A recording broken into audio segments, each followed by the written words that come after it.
साथियों, हमारी सरकार किसानों के कल्याण के लिए, खासकर छोटे किसानों के कल्याण के लिए देश के कृषि जगत के हित में, देश के हित में, गांव गरीब के उज्जवल भविष्य के लिए पूरी सत्यनिष्ठा से, किसानों के प्रति पूर्ण समर्पण भाव से, नेक नियत से ये कानून लेकर आई थी। लेकिन इतनी पवित्र बात, पूर्ण रूप से शुद्ध किसानों के हित की बात, हम अपने प्रयासों के बावजूद कुछ किसानों को समझा नहीं पाए।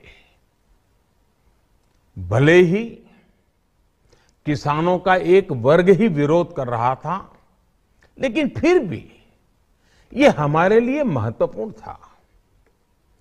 कृषि अर्थशास्त्रियों ने, वैज्ञानिकों ने, प्रगतिशील किसानों ने भी उन्हें कृषि कानूनों के महत्व को समझाने का भरपूर प्रयास भी किया। हम पूरी विनम्रता से, खुले मन से उन्हें समझाते रहे। अनेक माध्यमों से व्यक्तिगत और सामूहिक बातचीत भी लगातार होती रही। हमने किसानों की बातों को, उनके तर्क को समझने में भी कोई कोर कसर बाकी नहीं छोड़ी। कानून के जिन प्रावधानों पर उन्हें ऐतराज था, सरकार उन्हें बदलने के लिए भी तैयार हो गई। 2 साल तक हमने इन कानूनों को सस्पेंड करने का भी प्रस्ताव दिया। इसी दौरान ये विषय माननीय सर्वोच्च न्यायालय के पास भी चला गया। ये सारी बातें देश के सामने है, इसलिए मैं इनके अधिक विस्तार में नहीं जाऊंगा।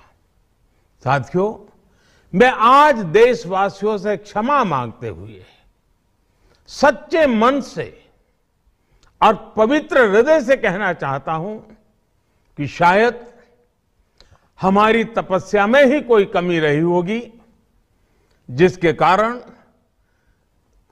दिए के प्रकाश जैसा सत्य कुछ किसान भाइयों को हम समझा नहीं पाए।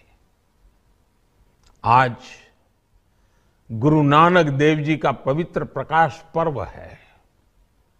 ये समय किसी को भी दोष देने का नहीं है।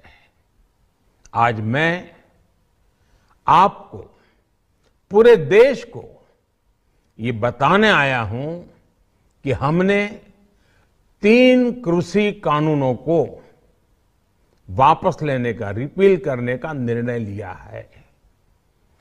इस महीने के अंत में शुरू होने जा रहे संसद सत्र में, इसी महीने में, हम 3 कृषि कानूनों को रिपील करने की संवैधानिक प्रक्रिया को पूरा कर देंगे। साथियों, मैं आज अपने सभी आंदोलनरत किसान साथियों से आग्रह कर रहा हूं, आज गुरु पर्व का पवित्र दिन है। अब आप अपने अपने घर लौटे, अपने खेत में लौटे, अपने परिवार के बीच लौटे। आइए एक नई शुरुआत करते हैं, नए सिरे से आगे बढ़ते हैं।